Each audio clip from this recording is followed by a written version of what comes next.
నవంబర్లో IVF ప్రొసీజర్లో 50% of అన్ని 49 బ్రాంచ్లో త్వరపడండి. Welcome to mom's kitchen.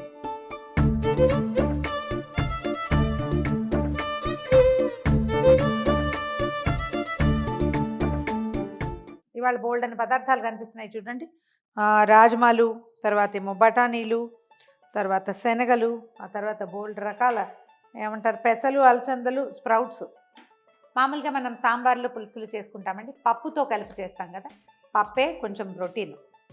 పప్పుని మనం చింతపండు పులుసులో ఉడికించి పులుసు రుచిగా చేసుకుంటాం. పొద్దున్న చేస్తే ఈ రాత్రికి బాగుంటుంది, కొంచెం ఒకసారి కాచి పెట్టుకుంటే రేపు పొద్దుటికి కూడా చాలా బాగుంటుంది. అయితే పప్పుతో చేసే సాంబార్ని ఇంకా కొంచెం ప్రోటీన్ రిచ్గా చేస్తే ఎలా ఉంటుంది? గింజలతోటి సాంబార్. మామూలు పులుసే సాంబార్ పొడి వేసుకుంటాం కాబట్టి సాంబార్ అని చెప్తున్నాను. మన దగ్గర స్ప్రౌట్స్ కనుక ఉంటే చాలా వేయద్దండి. ఎలా ఒక ఉప్పెడు అన్ని పెసలు, తర్వాత అన్ని శనగలు, ఆ తర్వాత ఈ బఠానీ లాంటివి, ఇలా గింజలు ఉంటే అవి కూడా నానబెట్టుకోండి. స్ప్రౌట్స్ ఉంటే స్ప్రౌట్స్ కూడా చేసుకోవచ్చు. పనస గింజలు కనుక దొరికితే అవి కూడా నానబెట్టి వేసుకుంటే పులుసు భలే రుచిగా కుదురుతుందండి, చాలా టేస్టీగా ఉంటుంది. హెల్దీయెస్ట్ సాంబార్ ఏంటంటే ఇదేనమాట. ఈ గింజల్ని ముందు రోజు రాత్రే నానబెట్టేసుకోండి. నానిన గింజల్ని పప్పుతో పాటు ముందు ఉడకబెట్టేద్దాం. దీనికి కూడా సాంబార్కి వేసినట్టే కొంచెం కందిపప్పు వేసుకుందామండి, లేకపోతే బైండింగ్ రాదు. అందుకని కొంచెం కందిపప్పు, ఒక చిన్న కప్పు కందిపప్పుని నానబెట్టేసేయండి ముందే. ఈ నానిన కందిపప్పు కుక్కర్లో వేసేయండి.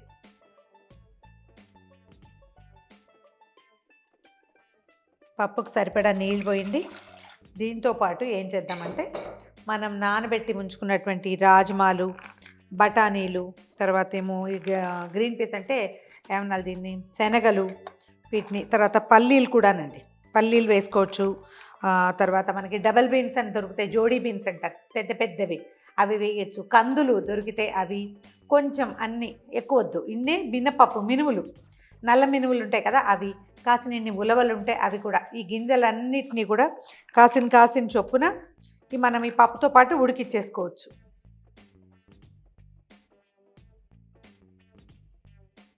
తర్వాత స్ప్రౌట్స్ మన దగ్గర పెసలు, తర్వాత అలచందలు ఉన్నాయండి, వీటిని కూడా ఒక గుప్పెడేద్దాం, ఎక్కువ వద్దు. స్ప్రౌట్ వేసినా ఏం కాదు, అందులో పెద్ద పాడైపోయేది ఏమి ఉండదు. దీన్ని ఏం చేద్దామంటే ముందు స్టవ్ వెలిగించేసేయండి, కుక్కర్ పెట్టేద్దాం. ఫస్ట్ నీళ్ళు సరిపోతాయండి, సరిపడా నీళ్ళు పోయేసి మొత్తం ఈ గింజలన్నింటినీ ఉడికించేసేయండి. కుక్కర్ మామూలు పప్పుకు వచ్చినట్టే 3 విజిల్స్ వచ్చాక ఒక 2 మినిట్స్ సిమ్లో పెట్టండి. తర్వాత కుక్కర్ని తీసి పక్కన పెట్టేసి తర్వాత మిగిలిన పులుసు తయారీలోకి వెళ్దాం. ఇప్పుడు మనం ఇలా పప్పు కోసం కుక్కర్ పెట్టుకుంటాం కదా, ఈ సాంబార్ చేయడానికి మనం ఎంత చింతపండు పెట్టుకోదలుచుకున్నామో ఆ చింతపండును కడిగి చిన్న కప్పులో వేసి నీళ్ళు పోసి దీని మీద పెట్టేయండి. చక్కగా ననిపోతే పులుసు తొందరగా వచ్చేస్తుంది.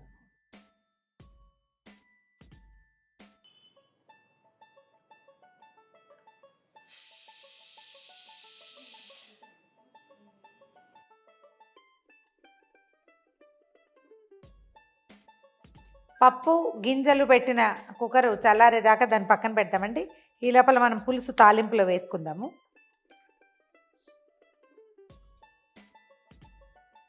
మన అవసరాన్ని బట్టి సరిపడా పాత్ర పెట్టుకోవటమే. చిన్న తాలింపు పెడదామండి. 2 మెంతి గింజలు వేస్తున్నాను. అంటే జనరల్ పులుసులో తిరగమాత పెట్టుకుంటాం కదా సాంబార్లో, అట్లా. నాకేంటంటే ఈ తాలింపు వాసన వస్తే కానీ నాకు నచ్చదు, నా అలవాటు అనమాట ఇది. పచ్చి నీళ్ళల్లో ఉల్లిపాయలు ఉడికించడం అది బాగుండదు అనమాట. కొంచెం ఆవాలు కూడా చిటపట్లాడాక కొంచెం మినపప్పు, జస్ట్ వాసన కోసమే. ఒక 2 ఎండుమిర్చి ముక్కలు వేద్దాము, ఓ చిటికెడు ఇంగువ, కొంచెం పసుపు వేసేసి మనం వేయదలుచుకున్న ఉల్లిపాయ ముక్కలు వేసేద్దాం ఇందులో. ఇది ఒక్క ఉల్లిపాయ వేసినా చాలండి. ఉల్లిపాయ కూడా పూర్తిగా మీ చాయిసే, మీకు ఇంట్రెస్ట్ లేకపోతే మానేయచ్చు. కాస్త కరివేపాకు వేసుకోవటము.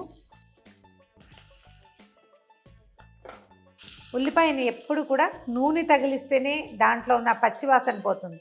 మనం ముందే నీళ్ళలో వేసామనుకోండి దాని వాసన వేరేగా ఉంటుంది. అందుకని ఎప్పుడు తాలింపులో వేయటమే అలవాటు చేసుకోండి. దీంతోపాటు ఒక 4 ములక్కాడ ముక్కలు వేసుకుంటే బాగుంటుంది, వాసన బాగుండటం కోసం. ఒక టమాటా పెద్ద ముక్కలు కట్ చేశాను, అవి కూడా వేసేద్దాము.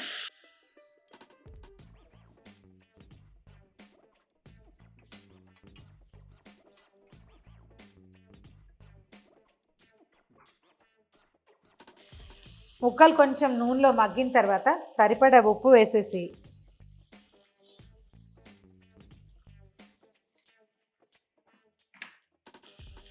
చింతపండు పులుసు పోసేద్దాం. ఈ సైజు పాత్ర అనుకోండి, మనం ఒక హాఫ్ కప్పు కందిపప్పు పెట్టాం, ఒక 2 గుప్పెళ్ళ గింజలు ఉన్నాయి, తర్వాత ఒక ఉల్లిపాయ ఒక ములక్కాడ అలా వేసాం కదా. దీనికి ఒక పెద్ద సైజు నిమ్మకాయ ఇంత చింతపండు పడుతుంది. స్టవ్ హైలో పెట్టండి, చింతపండు పులుసు పోసేయండి.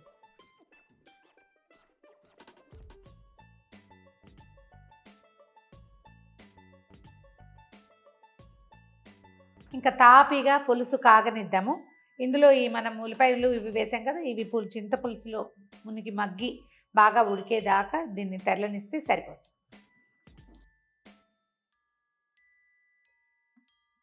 ఇది మొత్తం ఒకేసారి కూడా పులుసు పోయక్కర్లేదండి, కొంచెం పులుసు పోసి ముక్కలు బాగా మగ్గాక కూడా చేయొచ్చు. మనం ఒకటేసారి వేసేసాను అంతే నేను.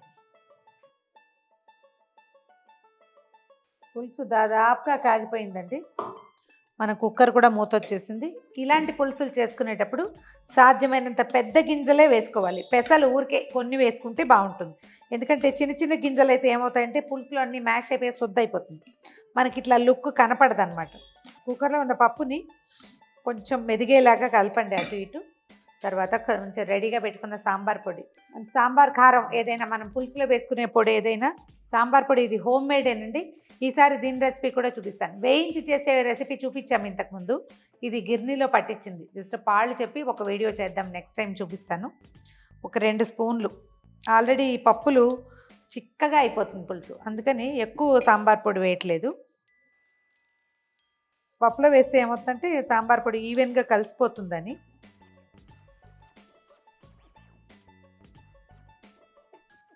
సాంబార్ పొడి కలిసిన పప్పుని ఈ పులుసులోకి ట్రాన్స్ఫర్ చేసేద్దాం.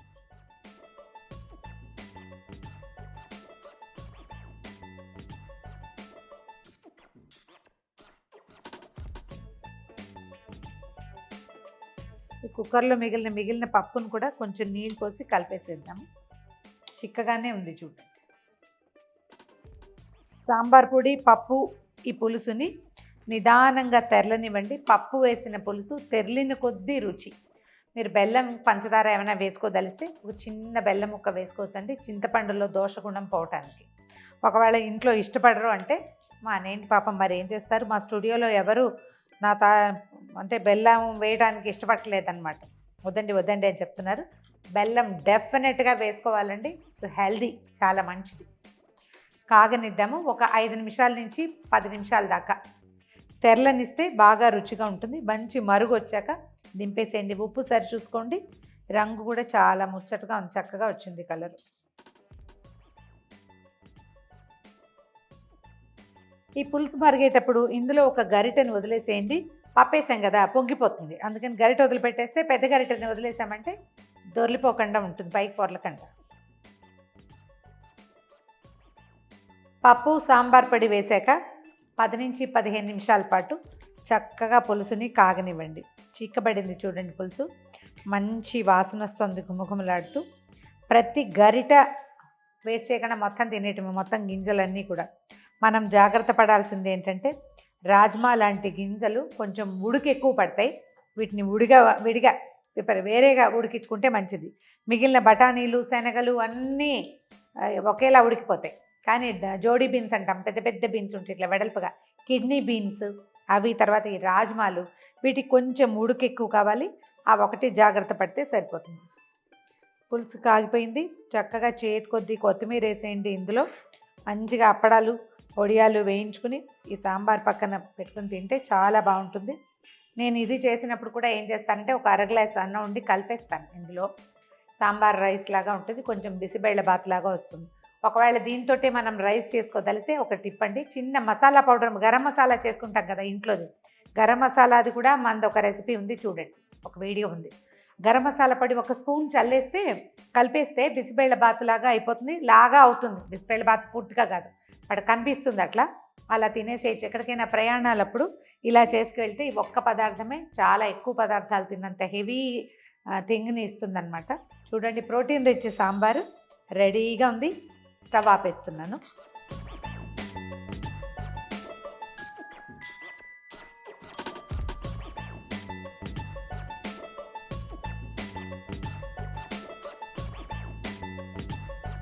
వేడివేడి గుమగుమలాడే పప్పుల సాంబార్.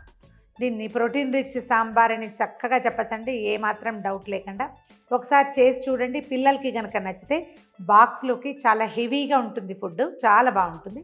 ట్రై చేసి చూడండి. ఈ వీడియో కనుక మీకు నచ్చినట్లయితే లైక్ చేయండి, షేర్ చేయండి. మరిన్ని ఇంట్రెస్టింగ్ వీడియోల కోసం సుమన్ టీవీ మామ్స్ కిచెన్ని సబ్స్క్రైబ్ చేసుకోండి.